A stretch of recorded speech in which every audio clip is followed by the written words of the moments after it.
चौथा चैप्टर है जिसमें बात हो रही है मैप्स के बारे में। अब देखिए फ्रेंड्स, इससे पहले वाले चैप्टर में मैंने आपको ग्लोब का एक हल्का फुल्का आइडिया दिया था। मैंने आपको बहुत बताया था कि ग्लोब में जो भी कॉन्टिनेंट्स के साइज हैं, ओशंस के साइज हैं, कंट्रीज के साइज हैं, अलग अलग जगहों के जो साइज हैं, वो कंपैरिजन में बिल्कुल अप्रोप्रिएट और परफेक्ट बना के एक अर्थ के रिप्रेजेंटेशन के हिसाब से ग्लोब बनाया जाता है। लेकिन ग्लोब के कुछ लिमिटेशंस होते हैं। ग्लोब आपके लिए तब काम का है जब आपको अर्थ एज अ होल समझना हो, earth as a whole study करना हो। लेकिन अगर आप अर्थ के किसी एक पर्टिकुलर हिस्से को स्टडी करना चाहते हो, जैसे आप अर्थ की एक पर्टिकुलर कंट्री को पढ़ना है, जैसे आप यूएसए को पढ़ना चाहते हो, अब यूएसए में 50 प्रोविंसेस हैं, अगर आप उन अलग अलग प्रोविंसेस को पढ़ना चाहते हो, फिर उनके अंदर बहुत सारे डिस्ट्रिक्ट्स, टाउन्स और विलेजेस को पढ़ना चाहते हो, तो उसमें फिर ग्लोब आपकी मदद नहीं करेगा, क्योंकि ग्लोब पूरी दुनिया को तो दिखा रहा है, पर उस दुनिया के अंदर की जो जगहें हैं, कंट्रीज हैं, उनके अलग अलग प्रोविंसेस हैं, स्टेट्स हैं, विलेजेस हैं, डिस्ट्रिक्ट्स हैं, वो नहीं दिखा रहा। इस सिचुएशन में जब आपको पूरी पृथ्वी की किसी एक पर्टिकुलर जगह का स्टडी करना है, तो आप पे काम आएंगे मैप्स। तो map is a representation or a drawing of the earth surface or a part of it drawn on a flat surface according to a scale.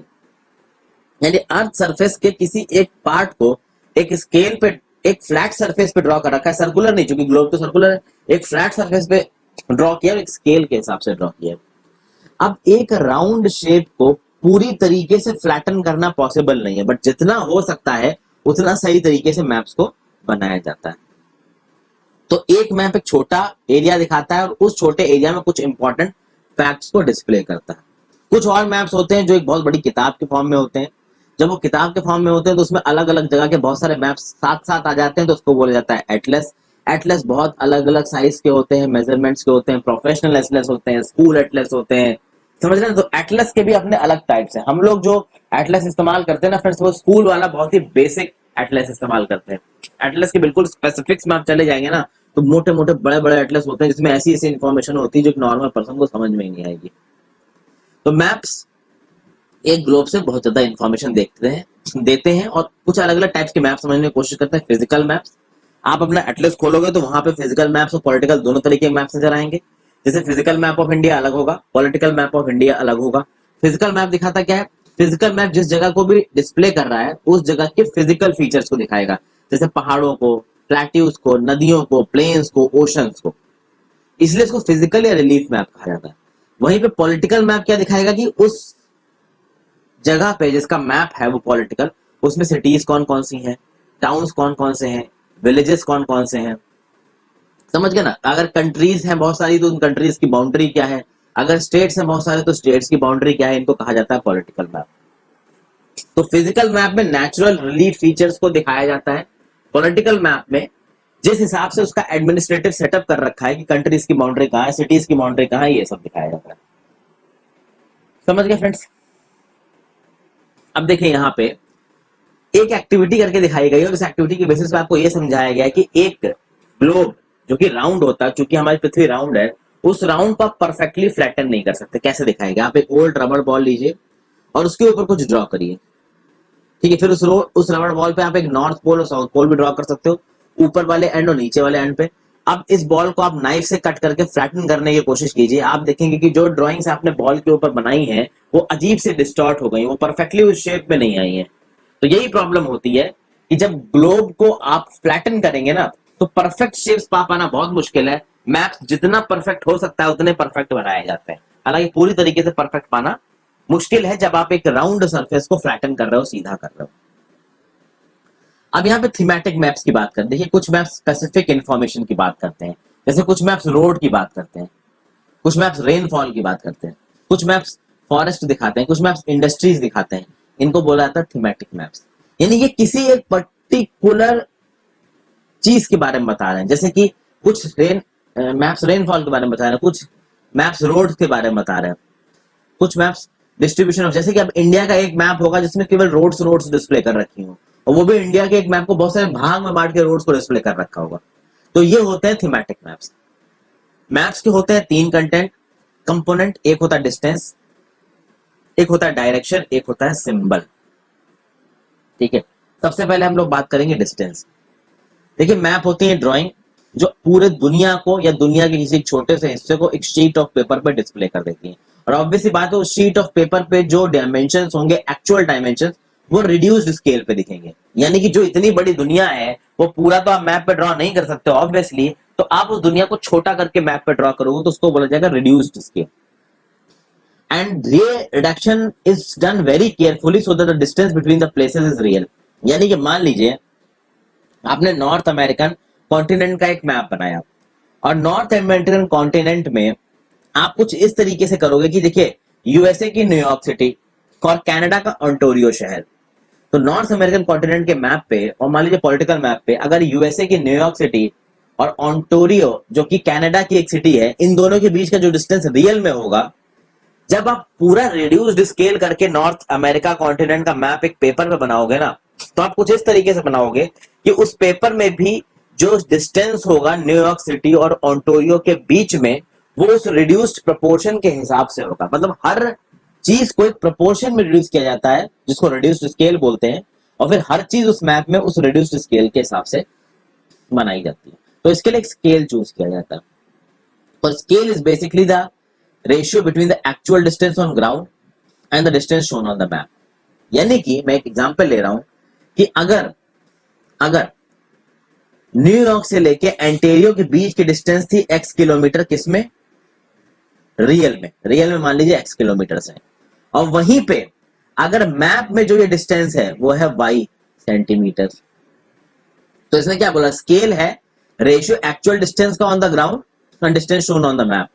तो ये जो मैप आपने बनाया है नॉर्थ अमेरिकन कॉन्टिनेंट का, इसका स्केल क्या होगा? इसका स्केल होगा x kilometre divided by y centimetre, क्योंकि x kilometre is the real distance between New York and Ontario and y centimetre is the distance between New York and Ontario on the map. समझ गए? तो अब जैसे कि फॉर एग्जांपल आपके school और आपके घर के बीच में डिस्टेंस है 10 किलोमीटर का, लेकिन अगर आप इस 10 किलोमीटर डिस्टेंस को मैप पे 2 सेंटीमीटर के टर्म्स में दिखाते हो, तो यानी 1 सेंटीमीटर मैप पे रियल में 5 किलोमीटर के बराबर है। और ये स्केल हर मैप के लिए जरूरी होता है, क्योंकि जब आप मैप को छोटा करके देख रहे हो तो आपको स्केल पता होना चाहिए, ताकि जब उस मैप के डिस्टेंस को आप मेजर करो और आपको स्केल पता है तो आप ओरिजिनल डिस्टेंसेस को भी कैलकुलेट कर पाओ। समझ गए बातों को फ्रेंड्स? देखिए when large areas like continents, दो तरीके के मैप है यहाँ पे भी जब स्केल की बात आती है, small scale map, large scale map. इन दोनों में फर्क क्या है कि जब बड़े एरियाज की बात होती है, कॉन्टिनेंट्स की बात होती है, कंट्रीज की बात होती है, जिनको अगर आपको किसी पेपर पे दिखाना है तो आप एक स्मॉल स्केल का इस्तेमाल करते हो। मतलब 5 सेंटीमीटर उस मैप पे 500 किलोमीटर के बराबर होगा, यानी 1 सेंटीमीटर लगभग 100 किलोमीटर के बराबर होगा। ये एक आइडिया दे रहा हूं तुम्हें। तो ये स्मॉल स्केल मैप हो गया, यानी कि आपने बहुत बड़े बड़े डिस्टेंसेस को बहुत छोटी छोटी डिस्टेंसेस पे ले आए हैं आप। लेकिन आप जब किसी एक बहुत छोटे एरिया का मैप बनाते हैं, मान लीजिए अपने गांव का मैप बना रहे हैं, टाउन का मैप बना रहे हैं, तो हो सकता है उसमें उस मैप का 5 सेंटीमीटर रियल में केवल 500 मीटर के बराबर हो, तो उसका 1 सेंटीमीटर कितने के बराबर हो गया? 100 मीटर के। इसको बोलोगे लार्ज स्केल मैप। तो जब आप बहुत बड़े एरियाज को एक बहुत छोटे बेंचमार्क पे लेके आ रहे हो तो वो हो जाएगा स्मॉल स्केल मैप। आप कंपैरेटिवली स्मॉल एरियाज को छोटे पे लेके आ रहे हो तो वो हो जाएगा लार्ज स्केल मैप। और आपको पता है कि अगर आप बहुत बड़े एरिया को छोटे से मैप पे लेके आ रहे हो तो आप बहुत ज्यादा इंफॉर्मेशन उसको डिस्प्ले नहीं कर पाओगे, लेकिन आप एक कंपैरेटिवली छोटे एरिया को मैप पे लेके आ रहे हो ना, तो आप उस पर ज्यादा इंफॉर्मेशन डिस्प्ले कर पाओगे। इसका मतलब ये होगा कि large scale maps give more information than small scale map. क्योंकि आप कॉन्टिनेंट्स को अगर आप एक मैप में लेके आओगे, पूरी पूरी कंट्रीज को आप एक मैप पे लेके आओगे, तो आप सारी सड़कें नहीं दिखा सकते, उसमें सारी झीलें नहीं दिखा सकते, ठीक है, सारे माउंटेन्स नहीं दिखा सकते, सारे एलिवेशन, सारे रिलीफ फीचर्स नहीं दिखा सकते। लेकिन अगर आप छोटे से गांव के मैप को लेके आओगे तो उस गांव के मैप पे आप झीलें भी दिखा सकते हो, किस किस इलाके में वेजिटेशन है ये भी दिखा सकते हो, किस किस इलाके से सड़कें निकल रही ये भी दिखा सकते हो, रेलवे लाइन कहां से निकल रही ये भी दिखा सकते हो, आप सब कुछ दिखा सकते हो। ये आपके लिए समझना बहुत जरूरी है। यहाँ पे एक एक्टिविटी 1 है जो कि फिगर 4.1 पे बेस्ड। हम लोग फिगर 4.1 देख लेते हैं। इस फिगर 4.1 को बहुत ध्यान से देखिए फ्रेंड्स। ये एक विलेज का मैप है, यहाँ पे एक स्केल दे रखा है और स्केल में बता रखा है कि 1 सेंटीमीटर बराबर 10 मीटर। यहाँ बहुत सारी चीजें दिखा रखी है, ऑर्चर्ड दिखा रखा है, करीम का घर दिखा रखा है, शीला का, विकास का घर दिखा रखा है, स्कूल दिखा रखा है, कुआं, shops, PO, community centre, tree, playground, सब कुछ दिखा रखा है इस मैप में। अब हम लोग इस एक्टिविटी को करते हैं। इस एक्टिविटी जाने से पहले एक चीज और देख लीजिए फ्रेंड्स। मैप में एक बहुत इंपॉर्टेंट फैक्टर होता है, इसको बोलते हैं डायरेक्शन। और हर मैप में एक एरो दिया जाता है जो नॉर्थ बताता है, और एक ही एरो दिया जाएगा ज्यादातर जगहों पे, क्योंकि अगर आपको एक डिस्टेंस पता है, मान लीजिए अगर आपको नॉर्थ पता है, तो इन केस अगर आपको नॉर्थ पता है, मान लीजिए नॉर्थ ये है, तो ऑटोमेटिकली पता चल जाएगा कि इसके अपोजिट साइड पे साउथ होगा, इधर ईस्ट होगा और इधर वेस्ट होगा। तो आपको एक डायरेक्शन पता है तो आपको बाकी सारी डायरेक्शन ऑटोमेटिकली पता चल जाएंगे। अगर कोई एक डायरेक्शन नॉर्थ के टर्म्स में दिखा रखी है तो बाकी डायरेक्शंस क्या है ये ऑटोमेटिकली आपको मालूम पड़ जाएंगे। तो किसी भी मैप के अपर राइट हैंड कॉर्नर में आपको एक एरो दिख जाता है जो नॉर्थ का डायरेक्शन या जो भी डायरेक्शन होगा नॉर्थ का वो आपको दिखा देगा, इसको नॉर्थ लाइन बोलते हैं। और जब आपको नॉर्थ की लाइन पता है तो बाकी 4 मेजर डायरेक्शंस आप पता कर लेंगे। जो 4 मेजर कार्डिनल पॉइंट्स होते हैं डायरेक्शंस वाले वो नॉर्थ, साउथ, ईस्ट, वेस्ट होते हैं, और इनके बेसिस पे आप बाकी और डायरेक्शन जैसे कि north east, south west, north west निकाल सकते हैं। जैसे फॉर एग्जांपल इधर देखिए,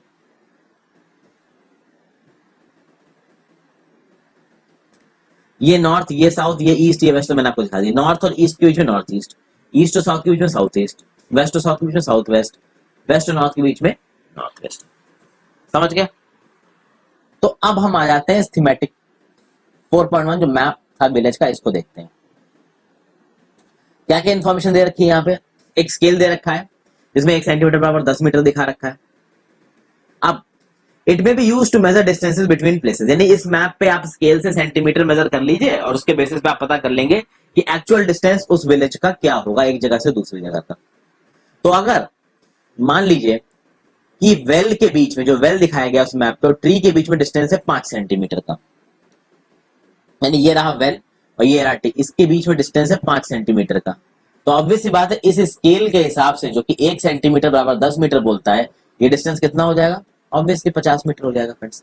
ये बहुत बेसिक एग्जांपल दिया मैंने आपको।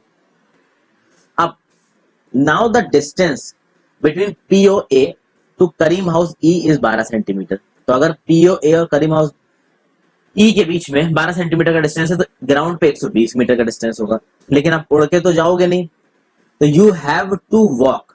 तो आप किस हिसाब से जाओगे? तो देख लेते हैं, करीम का हाउस E और POA।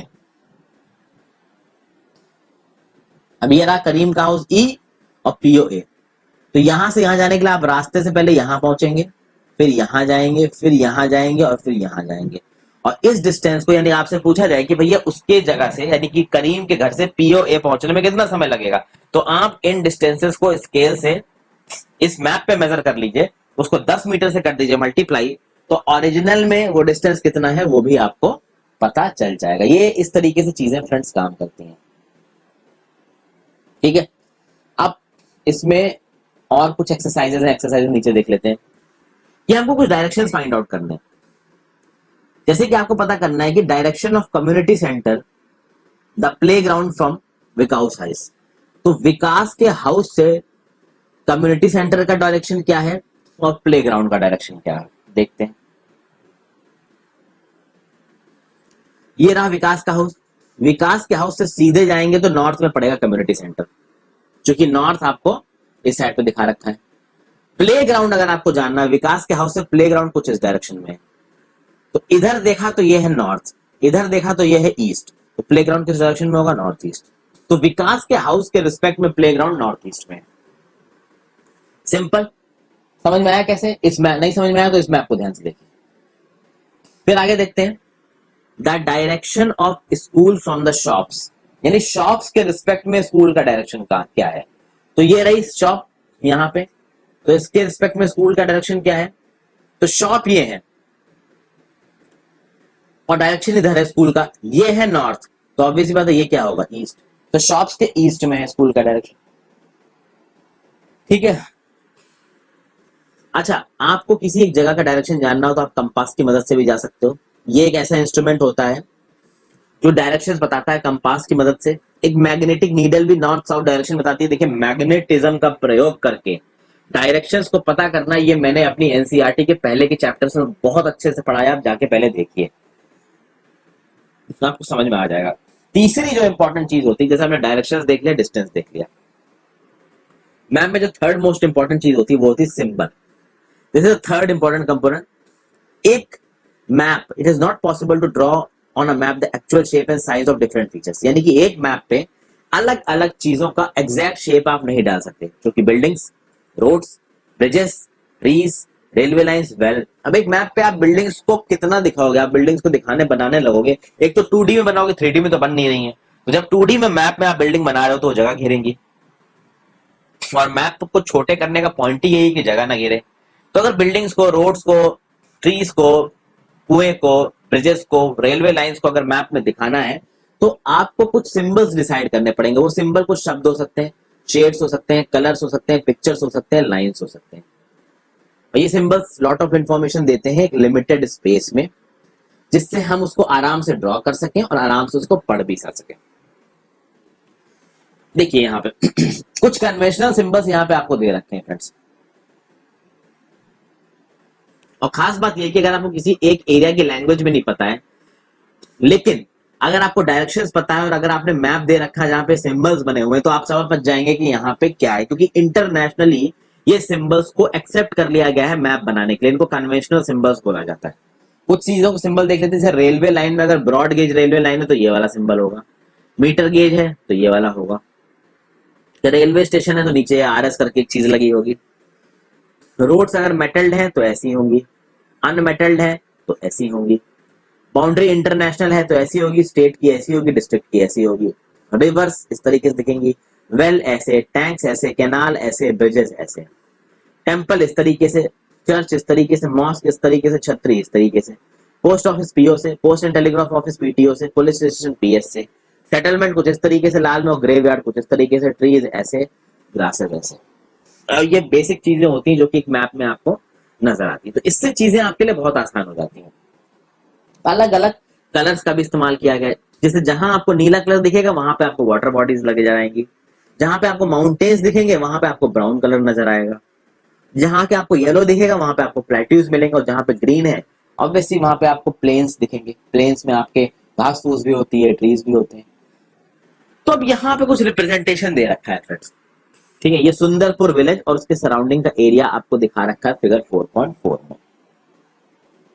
स्केच, अच्छा स्केच पे जाने से पहले फ्रेंड्स यहाँ पे देखिए, look at figure 4.4 can find out. सबसे पहले तो आपको पता करना है कि in which direction is the river flowing.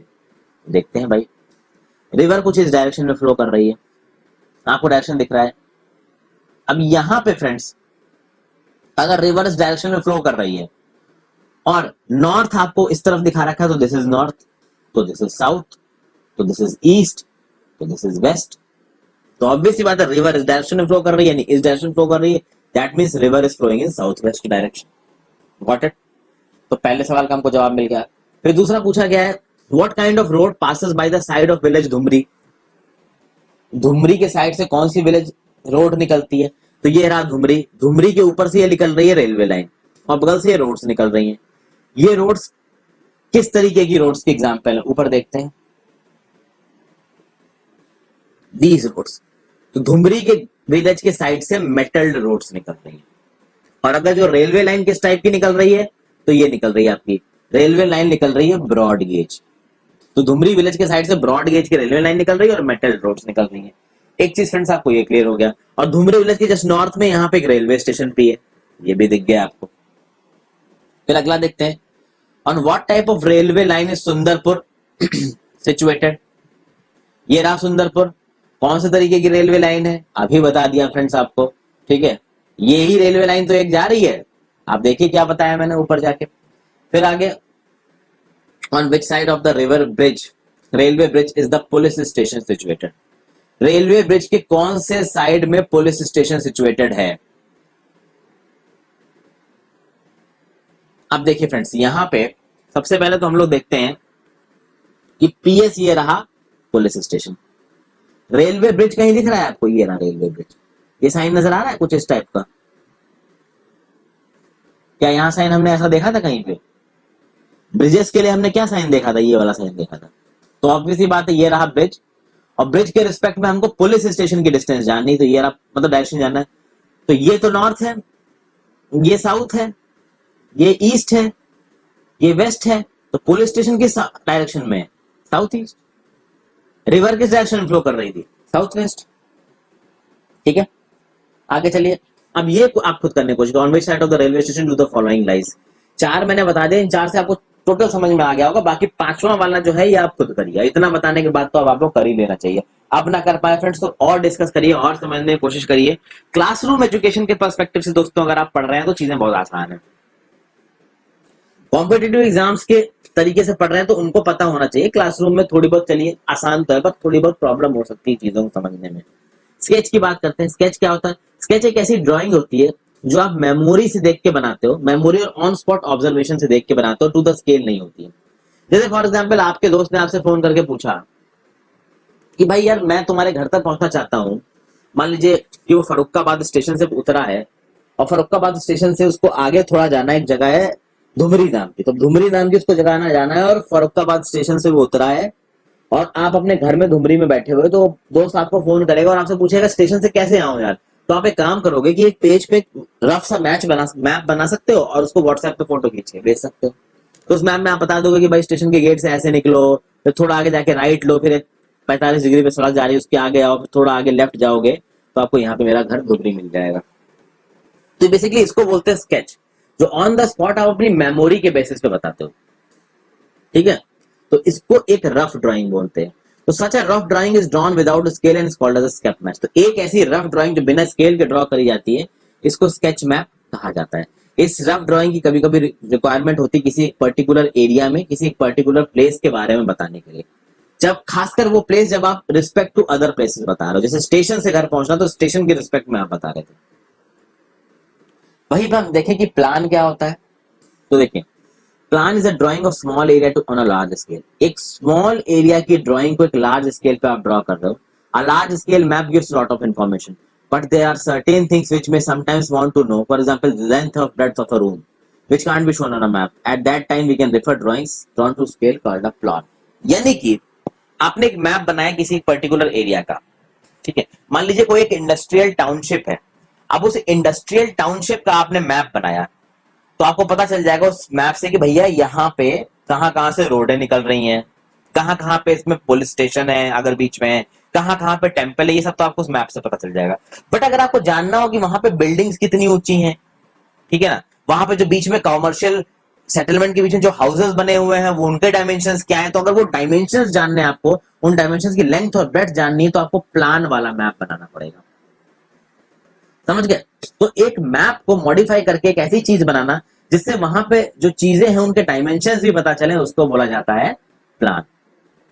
तो plan is drying of a small area on a large scale. ठीक है, इससे पता चलता है प्लान आपका।